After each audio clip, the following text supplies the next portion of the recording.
Okay, this is exam 2 for physics 102. In this first multi-loop circuit, which of these equations is correct? We just want to go through each one. We have 14 plus 4i1, so that means that I'm starting right here and going in this direction. 14 plus 4i1, already that's wrong because it should be minus 4i1 since I'm going with the current. The next one is 10 plus 6i2 plus 6 equals 0. Alright, so 10, starting right here, going in this direction, 10 plus 6i2, so far that's correct, plus 6, it should be minus 6 because I'm going from high to low potential. Let's look at the next one. I1 plus I3 equals I2. I just pick a junction. The incoming currents are I1 and I2, and I3 is the outgoing current, so that one's not right. That one's not right either. So this must be the last one, but let's just look. I have 14 minus 4i1, 14 minus 4i1 plus 6 equals 0, and that is correct. So the answer for number 1 is B. For the above circuit, what is the current through the 4 ohm resistor? I want to know the current I1. Since there is no resistor in this bottom loop, I can do that just by taking the loop rule for the big loop, which is going to be 14 minus 4i1 plus 6 equals 0. So that's actually just taking this equation, and then I'll solve that for I1. So I1 equals negative 20 over negative 4, which is 5 amps. So the answer for number 2 is A. What does a circuit breaker do? It doesn't create a parallel circuit. It doesn't turn off if the input exceeds the output. That's for the GFCI.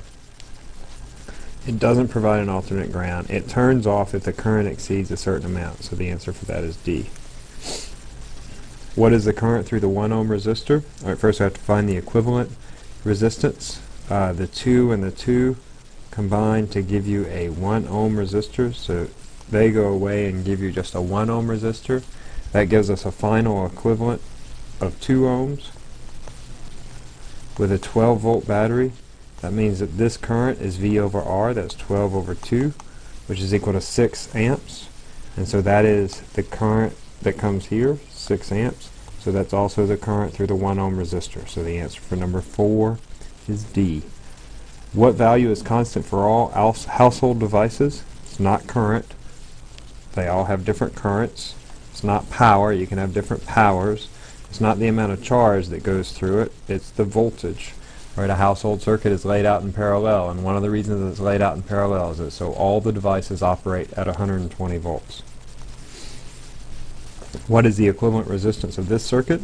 Alright, we start here.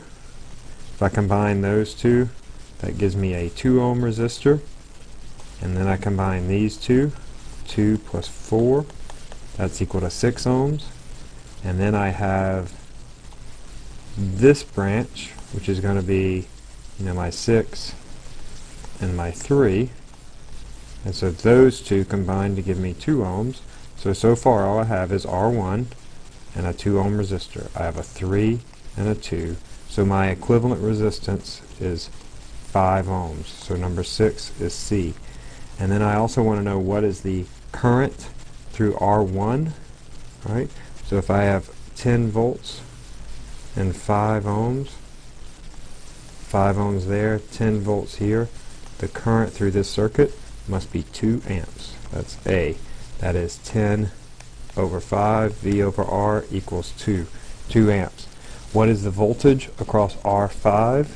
Alright, the voltage across R1 is I times R. That's 2 amps times 3 ohms, so that's 6 volts. That means that across this branch of the circuit I have 4 volts because 6 plus 4 equals 10. Alright, so R5, which is in parallel, also gets 4 volts. So number 8 is B. Number 8 is B. On a circuit breaker, you have a 1200 watt heater and a 720 watt fan. You add a 240 watt blender. The circuit breaker turns off. Which of these is the maximum allowed current? So it runs just fine with a 1200 and 720 watt fan.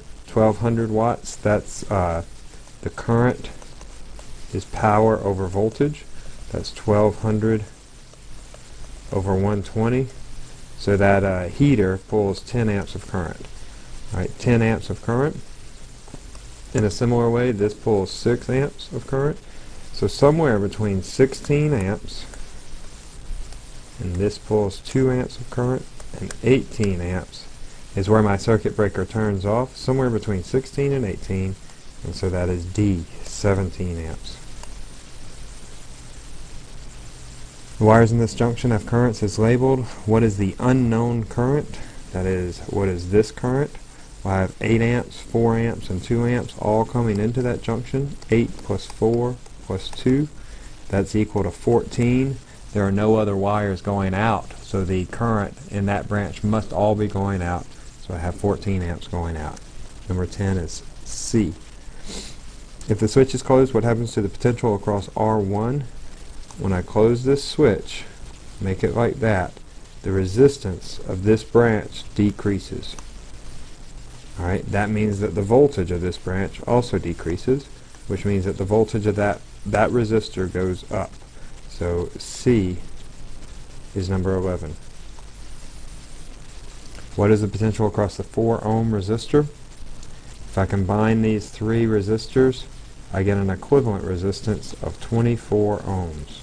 That means that the current flowing here is 12 volts over 24 ohms, which is a half an amp. So there's a half an amp flowing.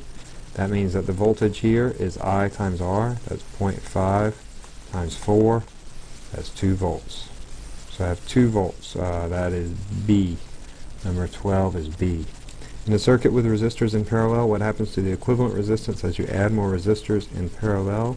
The equivalent resistance as you add resistors in parallel decreases. That's B. Number 13 is B. What is the current in the 3 ohm resistor? Well, both of them have 18 volts because they're in parallel. So I is equal to V over R. That's 18 over 3. That's 6 amps. Number 14 is D. How are natural magnets created? Ferromagnetic materials undergo very high pressure and temperature. That might be true, but that's not how they're created. Iron mixes with magnetic particles to create a stronger magnet. That's just completely made up. Fossilized dinosaurs are magnetic. Obviously that's wrong. And molten metal solidifies in the presence of a magnetic field. That's how natural magnets are made. In fact, that's how you make them in the lab as well. So D is number 15. Which of these statements true? All permanent magnets are ferromagnetic. Okay, that's true. Opposite poles of a magnet attract. That's true as well. Magnetic monopoles do not exist. That's true as well. So the answer for number 16 is D. A negatively charged particle enters a magnetic field as shown. What is the force acting on the particle? Alright, first imagine that it's a positive particle. Fingers go in the direction of V. They fold towards B, or imagine that the magnetic field is coming out of your palm, and then the force points up. However, this is a negative particle, so the force is actually down. So number 18 is C. A wire carries a current of 5 amps in the direction of an angle of 15 degrees from a magnetic field, has a magnitude of 3 Tesla. What is the magnetic force on a 2.5 meter length of wire? Just simple plugging in, really. F equals ILB sine theta. I is 5 amps. L is 2.5 meters. B is 3 Tesla times the sine of 15 degrees.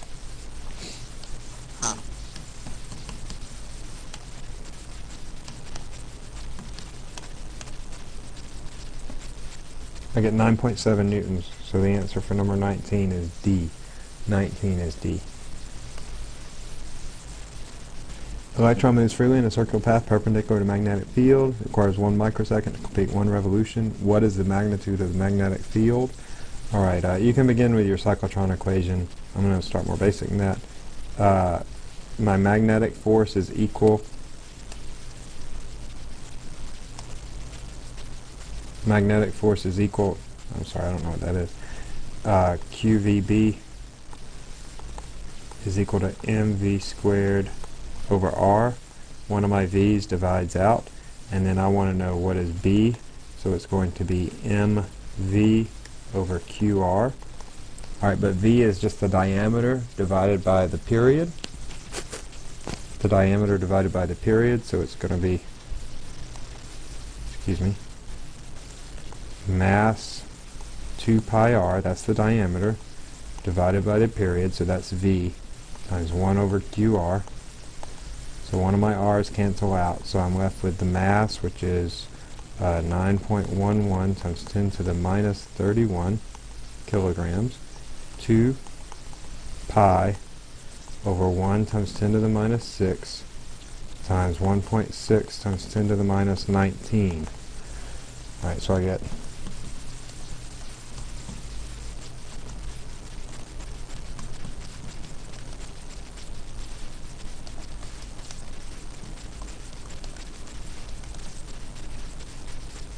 I get 3.6 times 10 to the minus 5. So the answer for number 20 is B.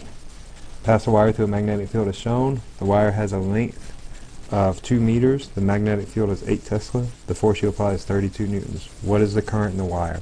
Again, this is a simple, just plug it in the correct numbers. I have F equals ILB. The angle theta is 90 degrees and the sine of 90 is 1. I'm looking for the current. So I is equal to F over L times B. That is 32 times 2 over 18, or 2 times 8, excuse me. L is 2 meters. B is 8 Tesla, that's 32 over 16, which is 2 amps, that's C. So number 21 is C. For the previous question, what is the direction of the current? Alright, so we have this wire. It has a velocity that is in that direction. Alright, and the magnetic field is into the page. So you let your fingers go in the direction of the velocity. The fold towards the magnetic field, and that gives me to the left. So the force that is felt by these charges in the wire is to the left, so the current also flows to the left. So number 22 is C. Current travels through a wire shown. What is the direction of the force on the wire? Fingers in the direction of I, they fold towards B, the thumb points to the left. So what is that? E is number 23. The force is to the left. Coil of copper wire, which is allowed to rotate about the axis shown with the dashed line as the current going through it is shown. What is the initial direction of rotation for the coil? Alright, so here my current is out of the page. I'm going to redraw it slightly. This is my current out of the page. My magnetic field is to the right. That's just for this branch right here. That side of the loop. So if my current is out of the page, magnetic field is to the right. That means that on this side the force is upward, and then we can show also that the force there is downward. That's going to make for a clockwise rotation. That's A. This figure shows the path of a charged particle. What is the charge of the particle? Alright, let's just imagine first that it's a positive particle traveling to the right. What is the direction that particle would feel? Let our fingers go in the direction of V, which is to the right. So V is in,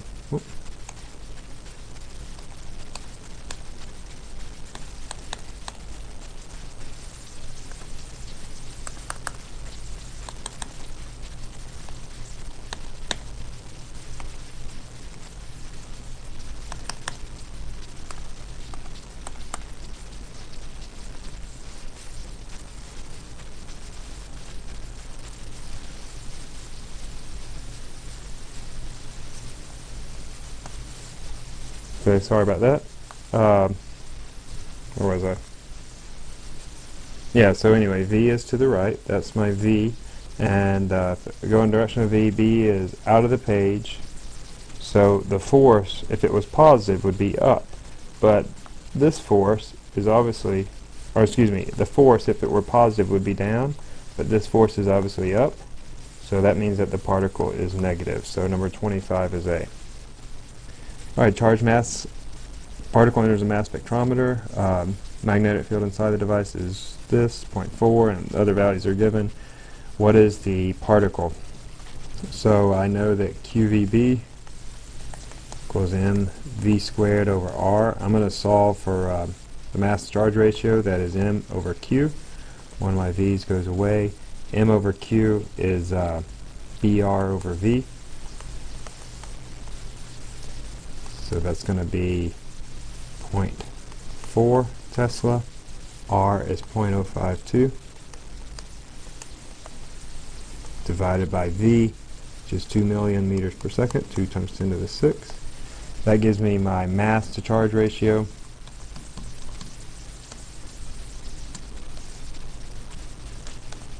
The 1.04 times 10 to the minus 8, that is going to be hydrogen, B, because m over q for hydrogen is 1.67 times 10 to the minus 27 divided by 1.6 times 10 to the minus 19, which is equal to 1.04 times 10 to the minus 8, which is the same as what we find here. So that means that the particle that you're observing is hydrogen. All right, B, and then this was version A.